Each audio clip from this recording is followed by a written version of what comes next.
अब हम आपको 24 वर्ष पुराने वर्ष 1999 के उस कांधार हाईजैक के बारे में बताएंगे, जिस पर नेटफ्लिक्स की एक वेब सीरीज को लेकर पूरे देश में आजकल विवाद हो रहा है। और इस वेब सीरीज का नाम है IC-814। ये इंडियन एयरलाइंस की वही फ्लाइट नंबर है जिसे 24 दिसंबर 1999 को पाकिस्तान के आतंकवादी संगठन हरकत-उल मुजाहिदीन ने हाईजैक करके काठमांडू से दिल्ली जा रहे 190 यात्रियों और क्रू मेंबर्स को बंधक बना लिया था। और इन बंधकों को छुड़ाने के लिए भारत की वाजपेयी सरकार ने मसूद अजहर समेत 3 कुख्यात और बहुत खतरनाक आतंकवादियों को तब जेल से छोड़कर रिहा कर दिया था। और नेटफ्लिक्स पर आई ये वेब सीरीज इसी घटना पर आधारित है। यह घटना असल में हमारे देश के तमाम लोगों को पहले से ही पता है। हम सब उस घटना को देख चुके हैं। हमारे देश के ज्यादातर लोग जो है उस घटना के बारे में पहले से ही जानते हैं।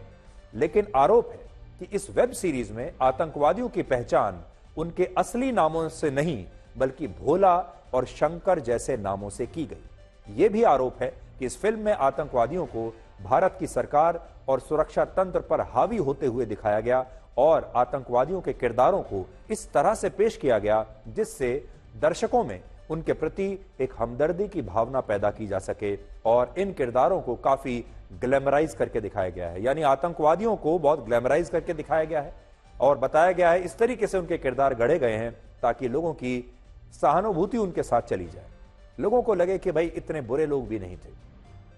और उस समय की वाजपेयी सरकार को इसमें बेहद कमजोर और कंफ्यूज्ड दिखाया गया है। और इस फिल्म का सार यह है कि पाकिस्तान के मुट्ठी भर आतंकवादी इतने बड़े देश भारत की सरकार पर, भारत के सुरक्षा तंत्र पर भारी पड़ गए और उन्होंने भारत को अपने सामने आसानी से झुका दिया था। और ये सारे जो आतंकवादी थे ये बहुत बुरे लोग नहीं थे, ये भी एक कारण की वजह से, एक कॉज की वजह से ये सब कर रहे थे। जब से ये वेब सीरीज नेटफ्लिक्स पर रिलीज हुई तब से ही भारत के लोग इसे लेकर काफी नाराज हैं। और यह नाराजगी और विरोध इतना बढ़ गया कि आज सूचना और प्रसारण मंत्रालय ने नेटफ्लिक्स के कंटेंट हेड को दिल्ली बुलाकर एक चेतावनी दी है कि नेटफ्लिक्स जैसे विदेशी प्लेटफॉर्म्स भारत के लोगों की संवेदनाओं के साथ खिलवाड़ नहीं कर सकते। यह बात सही है कि हाईजैक करने वाले आतंकवादी भोला, शंकर, चीफ, डॉक्टर और बर्गर जैसे कोड नेम्स के साथ ऑपरेट कर रहे थे। इसमें इस वेब सीरीज में गलत नहीं दिखाया गया, ये असल में इनके कोड नेम्स थे। जैसा कि आपको स्क्रीन पर दिख रहा है, किस आतंकवादी का कोड नेम क्या है, उसका कोड नेम उसके नाम के साथ हम आपको दिखा रहे हैं। लेकिन यहां इन्होंने गड़बड़ क्या की, इन्होंने कोड नेम तो दिखाया लेकिन आतंकवादी का असली नाम लोगों को नहीं बताया। इसीलिए लोगों की सबसे बड़ी शिकायत यह है कि इस पूरी वेब सीरीज में यह स्पष्ट नहीं किया गया कि इन आतंकवादियों के असली नाम इब्राहिम अख्तर था, शाहिद अख्तर था, जहूर इब्राहिम था, अहमद काजी और मोहम्मद शाकिर था। लेकिन इन असली नामों की जगह फिल्म में, वेब सीरीज में आतंकवादियों को भोला और शंकर जैसे नामों के साथ ही अभिनय करते हुए दिखाया गया।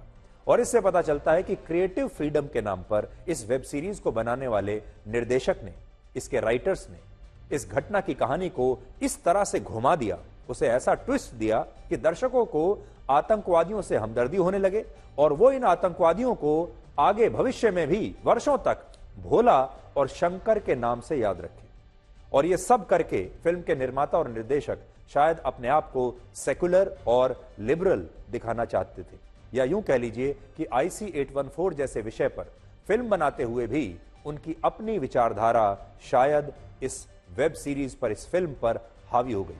कई बार आपने सुना होगा कि जो राइटर होता है फिल्म का, या जो निर्देशक होता है, जो टीम होती है जो किसी फिल्म को बना रही होती है, उसकी एक अपनी विचारधारा होती है। और खास तौर पर अगर यह विषय कांधार हाईजैक जैसा हो, भारत और पाकिस्तान जैसा विषय हो, जिसमें कश्मीर भी शामिल है, जिसमें आतंकवादी भी शामिल है, जिसमें धर्म का एंगल भी है, तो ऐसे में बहुत सारे लोगों की अपनी एक निजी राय होती है। और आप काम करते हैं जब, तो आपकी वो निजी राय कई बार आपके काम में दिखाई देती है। और इस वेब सीरीज में भी शायद ऐसा ही हुआ है। हालांकि अब नेटफ्लिक्स ने सरकार के साथ अपनी बैठक के बाद कहा है कि इस वेब सीरीज के डिस्क्लेमर में उन्होंने कुछ बदलाव कर दिए हैं। और अब जब वेब सीरीज शुरू होती है उससे पहले जो डिस्क्लेमर आएगा उसमें आतंकवादियों के कोड नेम्स के साथ उनके असली नामों को भी बताया जाएगा, दर्शाया जाएगा। जैसे अभी हमने आपको स्क्रीन पर आतंकवादियों के साथ उनके कोड नेम बताए, थोड़ी देर पहले आपने देखा भी होगा। अब नेटफ्लिक्स भी कुछ इसी तरीके से इस वेब सीरीज को शुरुआत में जो डिस्क्लेमर देगा वो ऐसे ही देगा, जो उसे पहले ही कर देना चाहिए था। तो ये विवाद हमारे देश में हो रहा है और बहुत सारे लोग कह रहे हैं कि इस वेब सीरीज पर प्रतिबंध लग जाना चाहिए, इसे बैन कर देना चाहिए। खास तौर पर जो विदेशी प्लेटफॉर्म्स होते हैं कंटेंट के, वो एक खास तरह का कंटेंट हमारे देश में पुश करने की कोशिश कर रहे हैं और हमारा देश अब इस पर दो हिस्सों में बंट गया है। विचारधाराएं दो हिस्सों में बंट गई हैं और इस पर जबरदस्त राजनीति भी इसमें हो रही है। लेकिन हम आपसे ये कहना चाहेंगे कि कई बार ऐसा भी होता है हमारे देश में, क्या पूरी दुनिया में, विवादों को सफलता का फॉर्मूला मान लिया जाता है। कोई वेब सीरीज या फिल्म अगर विवादों में पड़ जाती है तो कई बार वो सफल हो जाती है। आप में से बहुत सारे लोग जो पहले इस वेब सीरीज को नहीं देखते, आप में से बहुत सारे लोगों ने देखी भी नहीं होगी, लेकिन अब वो सोचेंगे कि चलिए देखते हैं, ये जानने के लिए कि इसमें ऐसा क्या हुआ है, इसका विवाद क्या है। और आप जैसे ही इस वेब सीरीज को देखेंगे आप इसे सफल बना देंगे। जिन लोगों ने ये वेब सीरीज बनाई है पैसा कमाने के लिए बनाई है, आपको कहानी दिखाने के लिए नहीं। ये एक कमर्शियल वेंचर है, इसे पैसा बनाने के लिए बनाया गया है। अब जैसे ही आप इसे देखेंगे तो निर्देशक को भी फायदा होगा, राइटर को भी फायदा होगा, पूरी टीम को फायदा होगा और नेटफ्लिक्स को भी इसका फायदा जरूर होगा। इसलिए आप वाकई विषय के बारे में जानना चाहते हैं तो आप जरूर देखिए, हम आपको रोक नहीं सकते। लेकिन अगर आप सिर्फ इसलिए देखना चाहते हैं कि इसको लेकर बहुत विवाद हो रहा है तो आप असल में इस पूरी टीम की मदद ही करेंगे। ऐसे मामलों में इस तरह के कंटेंट को बैन करने की बजाय या इस पर प्रतिबंध लगाने की बजाय इसे नजरअंदाज करना सबसे अच्छा होता है, इसे इग्नोर करना सबसे अच्छा होता है। आप अपना समय किसी और चीज पर लगाइए, आप अपना समय यहां बर्बाद मत कीजिए। और अगर हमारे देश के लोगों ने इसे भी इग्नोर कर दिया होता, नजरअंदाज कर दिया होता, तो ये वेब सीरीज कब आई और कब विलुप्त हो गई किसी को पता ही नहीं चलता। लेकिन क्योंकि लोगों ने देखा, फिर इसे लेकर बहुत हल्ला हुआ, शोर मचा, फिर राजनीति शुरू हो गई, फिर अखबारों में हेडलाइंस आ गई और उसके बाद से ये वेब सीरीज एक तरीके से चल निकली। तो अगर आप हमसे पूछेंगे, हम आपसे यही कहेंगे कि इट्स बेस्ट टू इग्नोर, यानी नजरअंदाज करना चाहिए। क्रिएटिव फ्रीडम है सब लोगों को, वो जैसे चाहे बनाएंगे। ये देश लोकतंत्र है, हमारे यहाँ कानून है, अदालतें हैं और कानून के तहत रहते रहते ये काम सरकार का है, अदालतों का है कि वो इस तरह के कंटेंट को रेगुलेट करें, नियमों में उन्हें बांध कर रखें। लेकिन इसके अलावा अब क्योंकि इस वेब सीरीज को लेकर जो पूरी कहानी है 1999 में जो कुछ हुआ था, अब लोग उसके बारे में फिर से बातें करने लगे। इसलिए इस वेब सीरीज से बाहर निकलकर आज हम आपकी मुलाकात एक असली किरदार से कराना चाहते हैं। इस वेब सीरीज में तो सारे एक्टर्स हैं, कहानी जिसने लिखी है उसने अपने हिसाब से कहानी लिखी है, रिसर्च करके लिखा होगा, निर्देशक ने अपने हिसाब से उस पूरी वेब सीरीज को बना दिया है। लेकिन असली किरदार जो होते हैं, असली कहानी उनके पास होती है। इसलिए आज हम आपको एक असली किरदार का बहुत असली, खालिस और खास इंटरव्यू दिखाना चाहते हैं और यह इंटरव्यू है जम्मू कश्मीर के पूर्व डीजीपी डॉक्टर SP वैद का, जो उस समय DIG के पद पर तैनात थे और ये वही अफसर हैं जो इस हाईजैक के बाद, इस घटना के बाद कुख्यात आतंकवादी मसूद अजहर को जेल से छोड़ने के लिए जम्मू की कोट भलवाल जेल से वहां के एक हवाई अड्डे पर वो इस आतंकवादी को लेकर गए थे। यानी जेल से इस आतंकवादी को हवाई अड्डे तक पहुंचाने की जो जिम्मेदारी थी वो इनकी थी। और उनका कहना है कि जब वो मसूद अजहर को गाड़ी में बैठाकर ले जा रहे थे तब उसने अपना चेहरा ढकने से इनकार कर दिया था और उसे पहले से ही ये पता था कि उसे रिहा कराने की कोशिशें हो रही हैं। इस इंटरव्यू में उन्होंने ये भी बताया है कि ये जो आतंकवादी था, इसकी जो पूरी बॉडी लैंग्वेज थी उसमें बहुत कॉन्फिडेंस झलक रहा था, अहंकार झलक रहा था और उसकी बॉडी लैंग्वेज से यह दिख रहा था कि वो जानता है कि उसके आतंकवादियों ने भारत सरकार को झुका कर रख दिया है।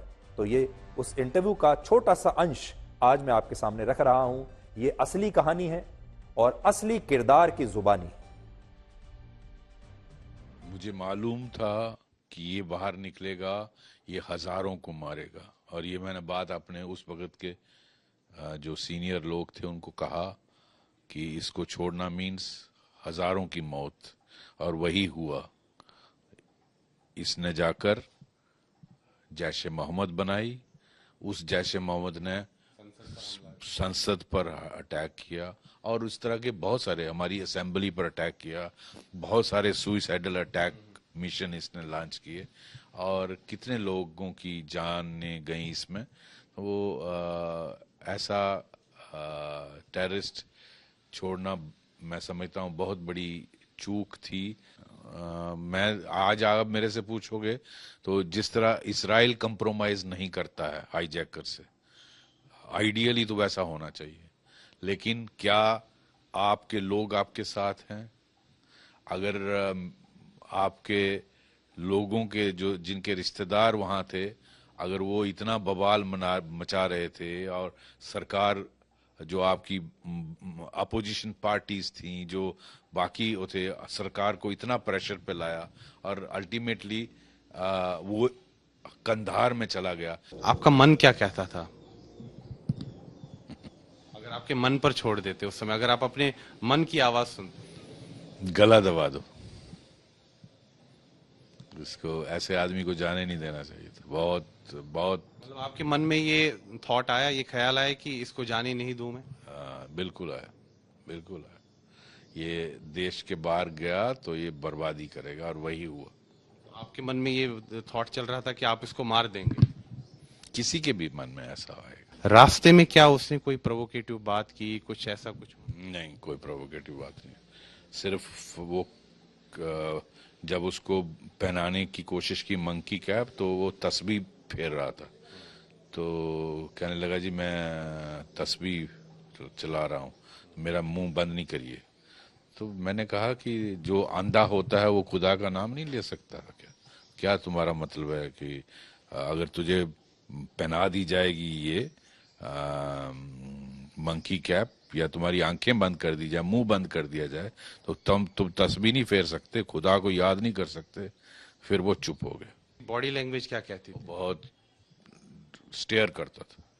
मतलब ऐसा उसको, उसकी बॉडी लैंग्वेज से आपको लगा कि वो, कि देखिए हमने आपकी पूरी सरकार को झुका दिया? हाँ, वो उसके भाव वैसे थे, अकड़ के बात कर रहा। हाँ, उसको पता था, मुझे लगता कि मुझे लेके जा रहे। तो वेब सीरीज जो है उसमें तो सब एक्टिंग है, उसमें तो सब एक्टर्स हैं। जो असली किरदार हैं उनसे इस कहानी को आप सुनिए और आप सोचिए, अगर आप किसी शेर दिल पुलिस अफसर को यह काम सौंप दें कि उसे एक खूंखार आतंकवादी को, जिसे बड़ी मेहनत के बाद पकड़कर जेल में डाला गया है, उस शेर दिल अफसर से कहा जाए, पुलिस अफसर से, कि उस खूंखार आतंकवादी को अब जेल से लेकर गाड़ी में बैठाकर हवाई अड्डे तक छोड़कर जाओ और उसे एक परिंदे की तरह हमेशा के लिए आजाद कर दो, तो सोचिए उस पुलिस अफसर के मन पर, दिल पर, दिमाग पर क्या बीता होगा। यह है असली कहानी, यह है असली दर्द। और डॉक्टर एसपी वैद का कहना है कि आतंकवाद के मामले में भारत को इजराइल जैसे देशों से सीखना चाहिए। वो ये चाहते, लेकिन उन्होंने ये भी कहा कि जब आप इजराइल जैसे देशों के साथ जब अपनी तुलना करेंगे, तो एक बहुत बड़ा सवाल जो उन्होंने किया वो यही है कि क्या भारत के लोग आतंकवाद के खिलाफ कड़ा रुख अपनाने में भारत की सरकार के साथ हैं? क्या देश की जनता सरकार के साथ खड़ी होगी? मान लीजिए उस जमाने में अगर भारत सरकार ने यह कह दिया होता कि हम आतंकवाद के खिलाफ कड़ा रुख अपनाएंगे, हम आतंकवादियों के साथ कोई बातचीत नहीं करेंगे, कोई समझौता नहीं करेंगे, तो क्या देश की जनता उनका साथ देती? और क्या आज भी हमारे देश की जनता इस मामले में सरकार का साथ देगी? यह सवाल सबसे महत्वपूर्ण है, क्योंकि कोई भी देश की सरकार कड़ी नीति तभी बना सकती है जब उस देश की जनता उस सरकार के पीछे खड़ी हो। वर्ष 1999 में जब कांधार हाईजैक की घटना हुई, उस समय पूरे देश में अपनी ही सरकार के खिलाफ सड़कों पर विरोध प्रदर्शन हो रहे थे। लोगों का कहना था कि अगर सरकार को कश्मीर भी पाकिस्तान को देना पड़े तो संकोच नहीं करना चाहिए, आप कश्मीर को भी दे दीजिए, सिर्फ हमारे रिश्तेदारों को सुरक्षित कांधार से भारत ले आइए। आपको कश्मीर देना है, कश्मीर दे दीजिए, आतंकवादियों को छोड़ना है, आतंकवादी छोड़ दीजिए, कुछ भी कर दीजिए, लेकिन हमारे देश के लोगों को यहां ले आइए। और उस समय जो यात्री थे उस हवाई जहाज में, जो बंदी थे उस समय, उनके रिश्तेदारों ने हर जगह प्रदर्शन करना शुरू कर दिया था। उनके रोती हुई तस्वीरें लगातार टीवी पर आ रही थी। और उस समय भारत के विदेश मंत्री जसवंत सिंह थे, जिनकी एक प्रेस कॉन्फ्रेंस के दौरान काफी हंगामा हुआ था। वो प्रेस कॉन्फ्रेंस कर रहे थे मीडिया को बताने के लिए कि भारत सरकार क्या कर रही है इस मामले में। और अचानक से जिन यात्रियों को आतंकवादियों ने बंधक बनाया हुआ था, उनके रोते बिलखते परिवार अचानक से उस प्रेस कॉन्फ्रेंस में आ गए और उन्होंने सरकार से कहा कि आपको सबसे पहले आतंकवादियों की सारी शर्तें मानकर अपने लोगों की जान बचानी चाहिए। और उस समय पूरा देश यही उम्मीद लगाकर बैठा था कि सरकार कुछ भी करके सभी बंधकों की जान बचा लेगी, जिसके बाद सरकार को दबाव में आकर मसूद अजहर समेत 3 आतंकवादियों को छोड़ना ही पड़ा। और आज इजराइल में भी यही हो रहा है। लेकिन उससे पहले मैं आपको वो पुरानी तस्वीर दिखाता हूं, वो पुरानी प्रेस कॉन्फ्रेंस आप एक बार जरा देखिए। जसवंत सिंह प्रेस कॉन्फ्रेंस कर रहे हैं और अचानक से आम जनता उस प्रेस कॉन्फ्रेंस में आ जाती है। मुझे याद है उस जमाने में मैं तब एक रिपोर्टर हुआ करता था और ये पूरा घटनाक्रम मैंने अपनी आंखों से देखा। इस पर मैंने रिपोर्टिंग भी की थी। उस समय भारत में 24 घंटे के जो न्यूज चैनल्स थे वो बस आए ही थे। 1 या 2 न्यूज चैनल्स हुआ करते थे, आज तक उनमें से एक था।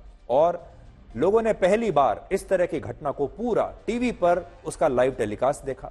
और पूरे देश में लोग, चाहे वो घर हो, बाजार हो, सड़कें हो, लोग टीवी के साथ चिपक कर बैठे हुए थे और मिनट टू मिनट जो घटनाक्रम चल रहा था उसे लोग टीवी पर देख रहे थे। ऐसा लग रहा था जैसे पूरा की पूरा भारत टीवी पर यह सब होते हुए देख रहा है। और एक अजीब सा दबाव उस समय वाजपेयी सरकार पर बढ़ता जा रहा था।